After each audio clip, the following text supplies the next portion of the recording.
But what a lot of people don't realize is that these forts, when they were originally built, they had two purposes, like I said, not only the security, but to encourage trade with the native people, in this case Native Americans. All came out of that fort, all revolved around the fort, so it served a dual purpose of encouraging people to move out west, providing security for them, but as I said, also encouraging trade with the native people. We're going to quickly go west on the main branch of the Chicago River. Let's get off the dock here and start telling you what we're going to see. But the first building we will see off to our right is going to be the Trump International Television Hotel. This was built in 2007. Architects were Skidmore, Owings and Merrill. It is the second tallest building in the city. There's a luxury hotel at its base. There's condominiums on top of that. Building's notable for the three setbacks it has on it, all mirroring the heights of surrounding buildings. First setback is as high as the Wrigley Building. Next one as high as the Tribune Tower, or the building right next to it. And then, of course, going up on top of that Tribune Tower, and it takes it all the way up to, as I said, the second tallest building in Chicago. Adrian Smith was the lead designer, and here's this area we can see those lights. Now that's actually their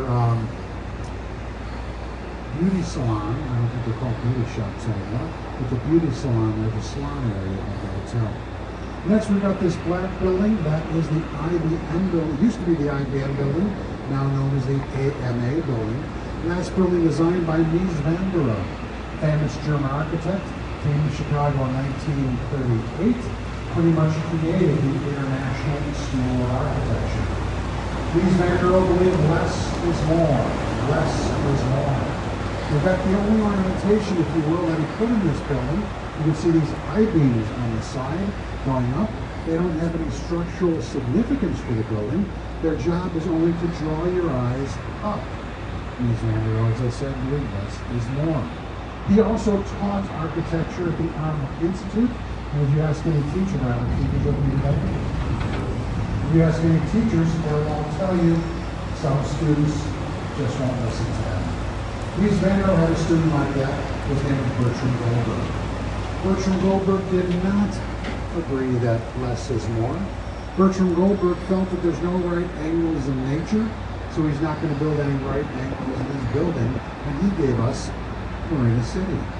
The twin 60-story towers of about 875 apartments, all built around a central elevator core, which means they're all built in a pie shape, narrower as you walk in, going out wide as you get to the end.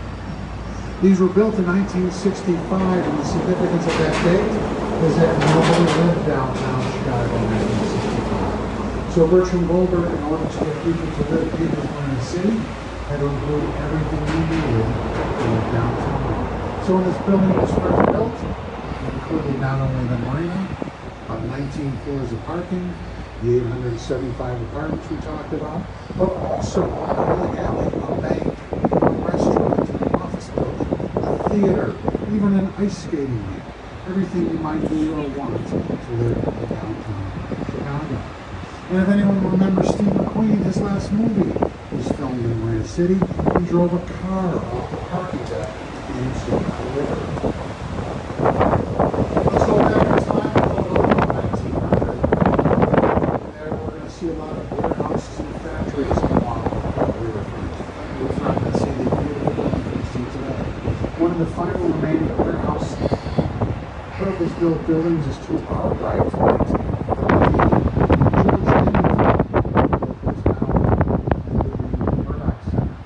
Originally, it was the Monarch Foods Warehouse. Now it's home to Encyclopedia Britannica. Yes, they still exist. And also Whirlpool, as offices still in this building. Fast forwarding about over 100 years, we've got 300 North and South. That's this very modern building to our right. It's known as the Certified Building. Leadership, Energy, and Environmental Design. They're very Well, they used a lot of Midwestern material, Midwestern source material. They used river water to circulate throughout the building for their air conditioning. And they have what's known as a green roof. It's a landscape roof on the top of this building. And that allows them to use less energy to heat and air conditioning. Chicago's got about 700 buildings in downtown with these green roofs, making the city very environmentally friendly city. Well, when we talk about the warehouses, I call this one to our right the granddaddy of all warehouses. This is the Merchandise Mart, built in 1932. Graham Anderson Popes and White built this for Marshall Field. If you remember Marshall Field, he was a department store where dry goods sold. He had 14 warehouses around Chicago. He wanted to consolidate them into one, so he built this very, very large warehouse merchandise mart. So large, in fact, the United States Postal Service gave this building its own zip code. Until the mid-80s, it was 606.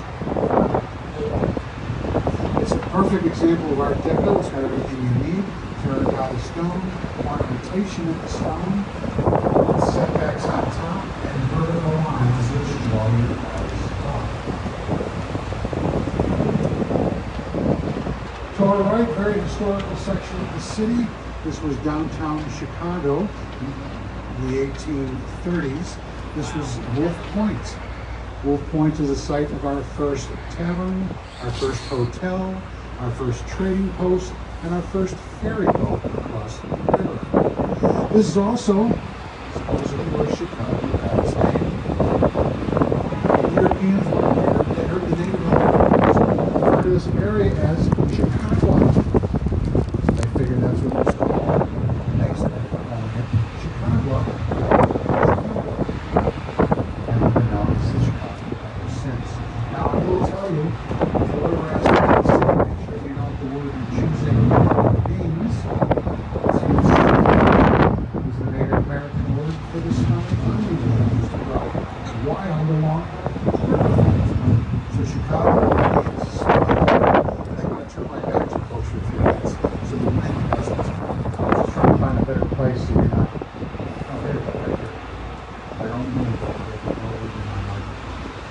Building, very interesting building to our right. This is 150 North Riverside. Geshen Partner gave us this building in 2016.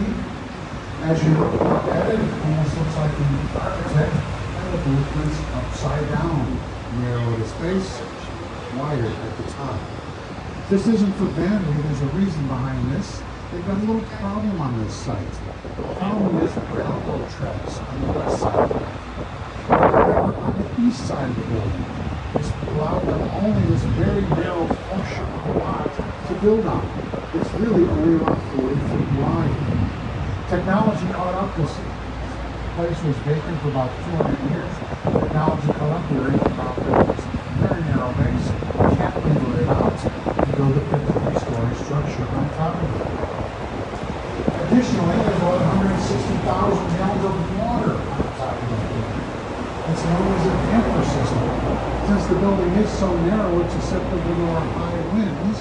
So if the winds blow that building a little east, the water will slosh to the west. The winds come from the west and will wash the slosh the water to the east. It helps keep that building a little more stable for the folks in the sound. Building to our right also has the same problem.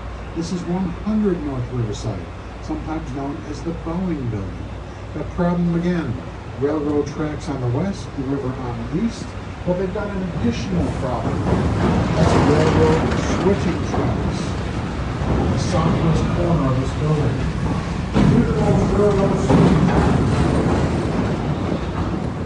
Due to the railroad switching tracks, they were unable to dig to build supporting columns to support this building from the bottom up, like most buildings. What do they have to do? Well, if you look at it, you can see that structure on the top, all that steel out there. Those are known as trusses. What those trusses are doing is basically holding the building from the top down, acting like a giant hand holding the building from the top. Because of the railroad switching tracks, they couldn't build the supports to support the building from the bottom. Very unique way Perkins & Will designed to support that building over some very difficult conditions, which was the railroad switching tracks.